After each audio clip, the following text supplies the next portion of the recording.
आज इस वीडियो में जो चैप्टर लाइट है ना, प्रकाश प्रकाश चैप्टर को हम थोड़ा सा पढ़ेंगे और इसमें हम देखेंगे कि उत्तल दर्पण क्या है, अवतल दर्पण क्या है और दर्पण गोली दर्पण क्या होता है ना। और फोकस दूरी वक्रता त्रिज्या में संबंध किस किस नाम से इंडिकेट करते हैं, यानी कि बहुत कुछ इस वीडियो में हम लोग सीखने वाले हैं।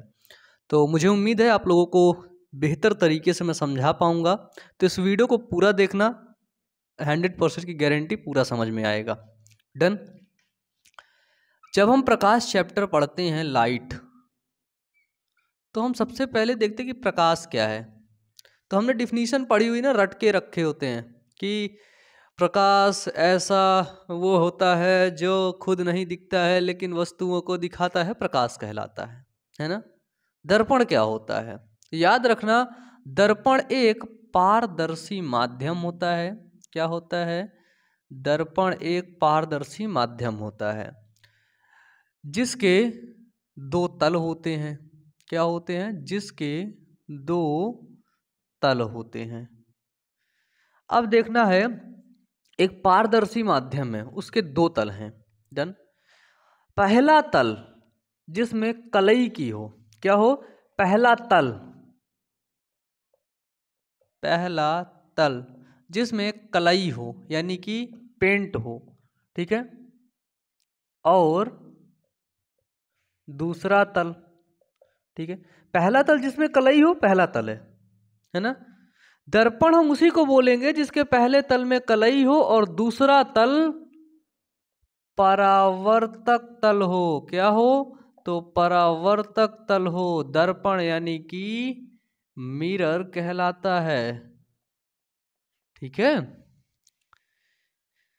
हमने एक परावर्तक तल ले लिया, अब उसके एक तरफ कलई कर दिया, एक तरफ उसको हमने पेंट कर दिया और दूसरी तरफ परावर्तन की घटना हो रही है, ठीक है। यानी कि उसको हमने बोल दिया ये परावर्तक तल है। बस यही है दर्पण।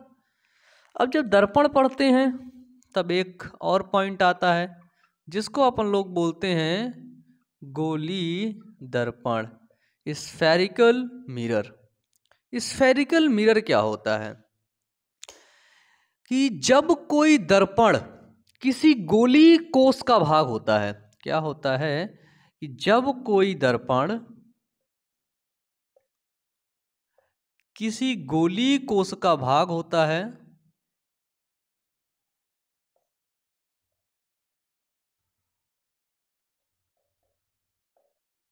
तो उसे गोली दर्पण कहते हैं। जैसे ये है गोला। डन। अब इसको हमने 20 से ऐसे काट दिया, ठीक है। अभी इसको छोड़ दो। अब देखो कि जो गोली दर्पण है ना, वो दो प्रकार के होते हैं। एक को अपन लोग जानते हैं अवतल दर्पण के नाम से और एक को जानते हैं अपन लोग उत्तल दर्पण के नाम से। तो देखो, गोला था, गोला काटने के बाद ये दर्पण हमको देखने को मिले, दो दर्पण, ठीक है। बीच से हमने काटा, इसको मिटाया, दो दर्पण हमको देखने को मिले, कॉन्वेक्स और कॉनकेव। अब देखना अभी उत्तल दर्पण क्या होता है। अभी ये वाला, फिर ये वाला जो अभी ना फिर से बनाऊंगा, सॉरी। अवतल दर्पण क्या होता है? अवतल दर्पण जिसको हम लोग बोलते हैं कॉनकेव मिरर, है ना। अवतल दर्पण क्या होता है? मैं इंक डाल लूं इसमें। तो देखो, जिसका एक तल उभरे हुए तल पर कलई होती है ना। एक सेकंड इंक डाल लूं बस।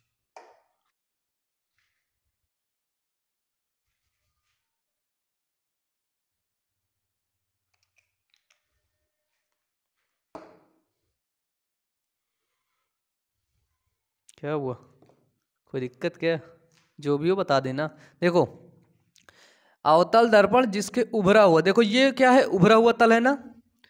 तो जिसके उभरे हुए तल पर, उभरे तल पर कलई हो, देखो उसके तल पर कलई हो और धंसा हुआ, ये वाला तल कौन सा है? धंसा हुआ। ये तल है उभरा हुआ, है ना। और ये है आपका धंसा हुआ। तो जिसके उभरे हुए तल पर कलई हो और धंसे हुए तल और धंसा हुआ तल, है ना, धंसा हुआ तल परावर्तक तल हो। क्या हो? तो धंसा हुआ तल परावर्तक तल हो, आपका अवतल दर्पण यानी कि कॉनकेव मिरर कहलाता है। बिल्कुल सिंपल है फिजिक्स। आप लोग को कठिन लगती होगी क्योंकि आप सही तरीके से पढ़ नहीं रहे हैं, है ना, या फिर आपको कोई सही तरीके से पढ़ा नहीं पा रहा है। बिल्कुल सिंपल है। उभरा हुआ तल है जिसमें कालिख पोती हुई है, कलई है, धंसा हुआ तल परावर्तक। परावर्तक क्या होता है? परावर्तन की घटना क्या होती है कि परावर्तन हो रहा है उसमें। ये किरण है, गई, टकराई, वापस आ गई, परावर्तन की घटना। ये फोकस दूरी है, ये वक्रता केंद्र है। डन। अब इसी तरह उत्तल दर्पण, जिसको अपन लोग कॉन्वेक्स मिरर बोलते हैं, है ना। कॉन्वेक्स मिरर क्या होता है? अब इसका उल्टा कर दो जस्ट, कि जिसके उभरे हुए तल परावर्तक तल हो। क्या हुआ? उभरा हुआ तल परावर्तक हो और धंसा हुआ तल कलई किया हो। तो ये धंसा हुआ तल है, देखो इसमें हमने कलई कर दिया, और जो उभरा हुआ तल है ये परावर्तक है ना। अब इसमें परावर्तन की घटना होगी, तो इसमें जब देखो इसमें परावर्तन घटना हुई तो ये मुख्य अक्ष है, मुख्य अक्ष के किनारे मतलब केंद्र पर जो है किरण को ले आए, लेकिन ये वाली किरण कैसी गई? ये चली गई। अगर इसको यहाँ भी रख, कहीं भी रखे बिंदु, ये चली गई, उल्टा चली जाती हैं किरणें, है ना। फिर डॉट डॉट करके आभासी प्रतिबिंब इससे बनाया जाता है। तो इसमें एक पॉइंट और है, पूछा जाता है कि बताइए अवतल दर्पण अपसारी है कि अभिसारी है? तो याद रखना, अवतल दर्पण अभिसारी होता है। बहुत इंपॉर्टेंट है क्योंकि किरणों को वो एक जगह पर केंद्रित करता है, और उत्तल दर्पण अपसारी होता है। क्या होता है? तो उत्तल दर्पण अपसारी, अवतल दर्पण अभिसारी। बोलो मेरे साथ एक बार, सभी लोग बोलो, उत्तल दर्पण अपसारी, सॉरी अपसारी, और अवतल दर्पण अपिसारी, अभिसारी। बोलो, अवतल दर्पण क्या होता है? अभिसारी। अभिसारी मतलब गया, देखो प्रकाश को एक बिंदु पर केंद्रित कर दिया, है ना। लेकिन उत्तल दर्पण को भेजे, कहूँ इधर भेज दिया, कहूँ तिरछा भेजे, पता नहीं कहाँ कहाँ भेज रहा है ये। तो ये है आपका उत्तल और अवतल दर्पण, देख सकते हो। डन। बताइए, देखिए अब यहाँ पर क्या है कि दर्पण से संबंधित कुछ प्रमुख नाम जैसे हमें देखना पड़ता है। जैसे सबसे दो चार नाम है, याद रखना। वक्रता केंद्र, एक होती है वक्रता त्रिज्या, है ना, फोकस, फोकस दूरी, मुख्य अक्ष, इसको बोलते हैं मुख्य अक्ष। क्या बोलते हैं इसको? इसको बोलते हैं मुख्य अक्ष, ठीक है। अब एक आता है ध्रुव, इसको हमने बोला ध्रुव, पी से इंडिकेट करते हैं। अब देखिए ध्रुव को किससे इंडिकेट किए? पी से। ये हुआ ध्रुव। सबसे पहले क्या है? वक्रता केंद्र। वक्रता केंद्र को सी से इंडिकेट करते हैं, सी से। ये देखो यहां पर क्या हमने रखा? सी रखा। सी क्या है? ये है वक्रता केंद्र। कहां से? यानी कि इस ध्रुव से यहां तक की दूरी, वक्रता केंद्र तक की दूरी क्या कहलाएगी? तो वो कहलाएगी वक्रता त्रिज्या, जिसको कैपिटल आर से इंडिकेट करते हैं। यहां से यहां तक की जो दूरी होगी ना, वो वक्रता त्रिज्या कहलाएगी। क्या कहलाएगी? वक्रता त्रिज्या, जिसको कैपिटल आर से इंडिकेट करते हैं। फिर ये है यहां पर हमारा फोकस। क्या है? तो ये है हमारा, ये क्या है? तो ये है अपन का फोकस, है ना, ये है फोकस। और ध्रुव से फोकस के बीच की जो दूरी होगी ना, क्या होगी? ध्रुव से फोकस के बीच की दूरी कहलाएगी फोकस दूरी, जिसको स्मॉल एफ से और फोकस को कैपिटल एफ से प्रदर्शित करते हैं। डन।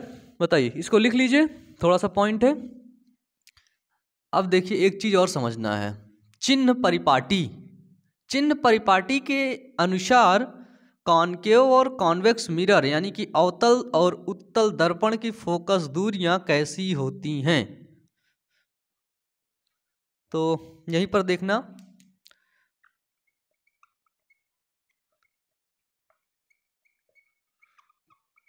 चिन्ह परिपाटी के अनुसार, इसको लिख लेना, चिन्ह परिपाटी के अनुसार फोकस दूरी। डन। फोकस दूरी धनात्मक होगी कि ऋणात्मक होगी? याद रखना कि उत्तल दर्पण की फोकस दूरी सदैव धनात्मक होती है। फोकस दूरी स्मॉल f की बात की जा रही है। और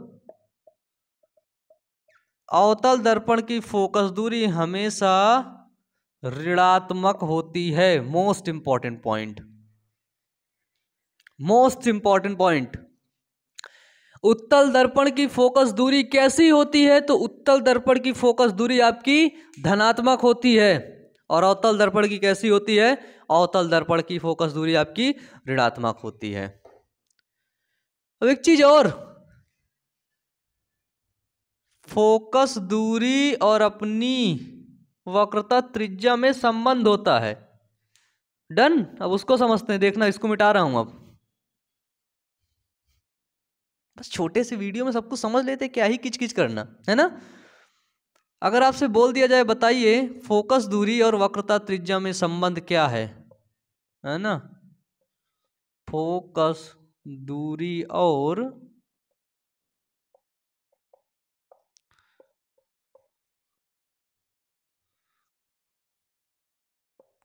वक्रता त्रिज्या, फोकस दूरी और वक्रता त्रिज्या में संबंध।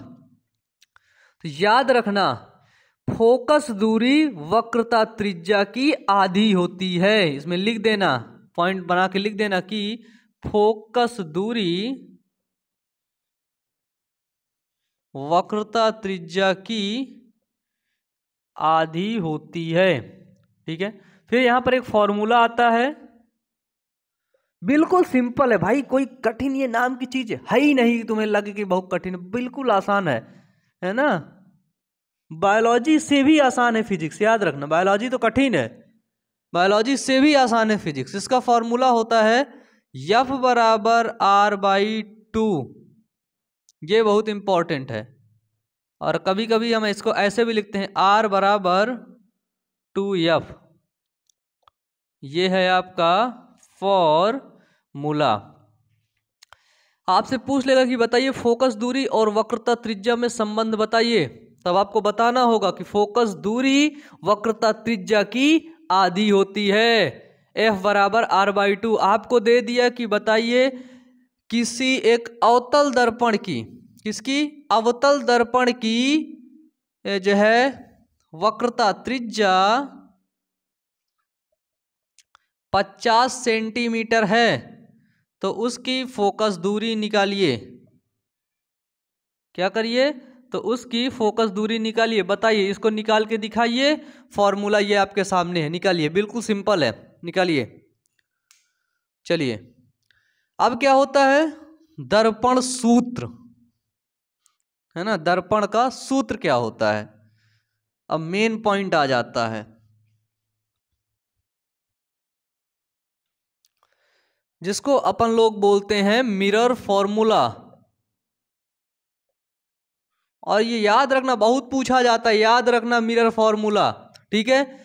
फॉर्मूला होता है 1/f बराबर 1/v प्लस 1/u।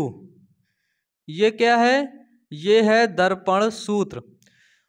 और यहां से क्वेश्चन आता है कि दर्पण सूत्र का निगमन करो, है ना, यानी कि इसे प्रूफ करो। इसे प्रूफ करो, कैसे हुआ ये, है ना। इसको प्रूफ करके दिखाओ, मेरे को बताओ कैसे हुआ। यहां पर u क्या होता है? u वस्तु की दूरी होती है, v प्रतिबिंब की दूरी, और f क्या है? तो f है हमारी फोकस दूरी। क्या है? f है हमारी फोकस दूरी। वस्तु की दूरी, प्रतिबिंब की दूरी, फोकस दूरी लिख देना। जहां देखो, मिरर फॉर्मूला और लेंस फॉर्मूला में एक छोटा सा अंतर है। लेंस फॉर्मूला बीच में माइनस लग जाता है, बस 1/f बराबर 1/u माइनस 1/v। लेंस में बस माइनस लगता है और मिरर फॉर्मूला में बस प्लस लगता है बीच में। और इसका निगमन मैं करवाया हूं एक वीडियो पर, वो वीडियो आपको आई बटन पर मिल जाएगा, वहीं पर जाकर के आप लोग देख लीजिए। नीचे डिस्क्रिप्शन बॉक्स चेक करिएगा और भी वीडियोस को देखने के लिए। तो आज के लिए यहीं तक, अच्छे से पढ़ते रहिए और न्यूमेरिकल देखिए, न्यूमेरिकल करवाए हैं मैंने, न्यूमेरिकल प्रकाश का देखिए, अच्छे से तैयारी करिए अपनी, एक्सक्यूजेस मत दीजिए, बहाने मत बनाइए, अब अच्छे से पढ़िए। Wish you all the best, thank you.